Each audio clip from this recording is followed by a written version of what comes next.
Pinagsabihan ni Vice President Sara Duterte ang spokesperson ng House of Representatives kaugnay kay dating Pangulong Rodrigo Duterte. Ating alamin sa balitang iaatid ni Jason Rubrico.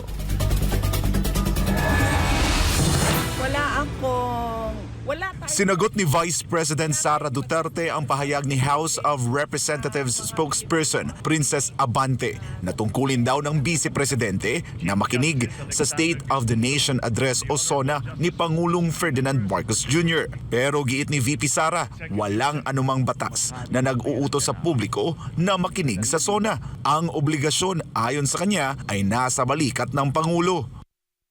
Wala tayong batas na nagsasabi tungkulin ng mga Pilipino ang makinig sa Presidente. Ang nasa batas natin nakalagay, tungkulin ng Presidente ang magbigay sa atin, mga Pilipino, kung ano yung estado ng ating bansa. Siya yung may tungkulin, tayo walang tungkulin, makinig. We have the rights to listen or to not listen. There is no law mandating us to listen to the President give his State of the Nation address.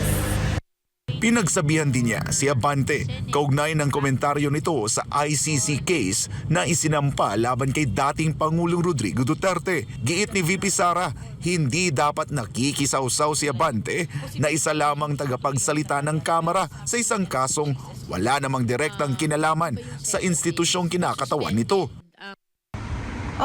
Siguro dapat huwag magsalita si Miss Abante patungkol sa ICC case dahil spokesperson naman siya ng House of Representatives at wala namang kinalaman ang House of Representatives sa ongoing na kaso ngayon. So ang dapat niyang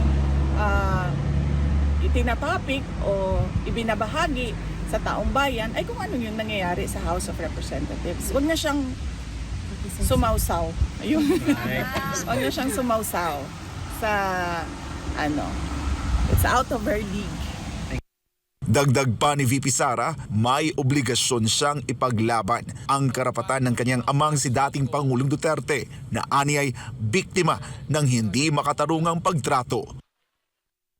Nandito ako bilang isang Pilipino, bilang isang Vice President ng Pilipinas na pinaglalaban yung karapatan ng isang kasambayan natin na Pilipino na kinuha sa Pilipinas at dinala sa ibang bansa para ikulong.